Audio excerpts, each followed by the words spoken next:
Yes. Man, you good? You comfy? I'm comfy, man. I'm chilling, yeah. Thank you for coming today. Absolutely, man. Appreciate you having me through. Yes, sir. Sure. I don't usually give a ton of intros. I let people intro themselves, but I'm going to do the honors today. We have multi-talented artist, DJ, producer, maybe somewhat of a producer. Somewhat, yeah. Right? Enough of it, right? We have a man who has played a lot of roles and worn a lot of hats. He came to see me today because on a promo for his album, which I am a proud purchaser of. I actually just downloaded it. We're going to talk about it. Yeah. But this is Kev Mic Check, y'all. KMC, the man himself, the man, the myth, the legend, bro. Welcome to the platform. Appreciate you having me, dog. Thank you. That's one hell of an intro right there. Hell yeah. And please take your own time to tell people, the origin story about Kevin Mic Check. Oh, man, it's a lot. As far as like rapping, I started in 2009, freshman year of high school. I started listening to hip hop in 05, fifth grade.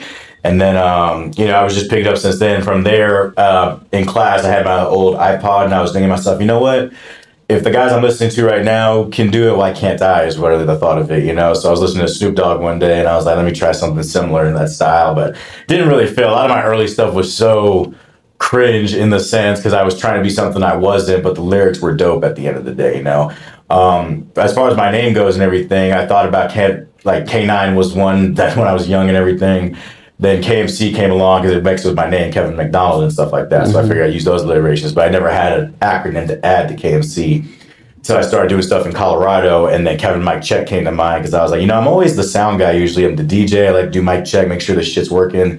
Can you hear me now kind of stuff. So Kevin Mic Check came to be, I'm just chill guy, as most people say, That's really my brand right So if you're looking for a producer credit, let's say you're the live show producer. And the sound guy, we don't get a show without a sound guy. You've produced a lot of shows in that regard. Yeah, right? Shout out to all the sound engineers I work with at all these venues, man. It makes the job so much easier because without them, sometimes I'm just mostly running the music, you know what I mean? And sometimes I do need someone else who can run the mics and stuff while I make sure the music is playing for the artist at hand. Valid as shit. I am a studio engineer. I go crazy in the studio. I'll find all the chords you need, but if it's in the middle on the fly at the show, I panic, bro. That shit is it's a whole different world. Yeah, no, understandable. It's a crazy topic. And even for me getting the DJing, because my name K-Mac has always just been a nickname for me. Everybody's just always called me K-Mac. And then when I added the DJ to it, when I picked that up in college, I was like, okay, I can see this working in some sense. You know what I'm saying? I started picking up working with the sound team at my college and shit, working with different events that we brought because we bring out comedians from Wild and Out sometimes. So it's good to What school did you go to? Eastern New Mexico University. So I'm from New Mexico originally. That's what I thought. I was like, if my research stands correct, you lived in New Mexico, but you also lived in Africa. Yeah, grew up a little bit all over and everything. My parents, because my dad worked for the U.S. Embassy and met my mom in Africa when she was living out there and stuff. They're one of just traveling and shit like that.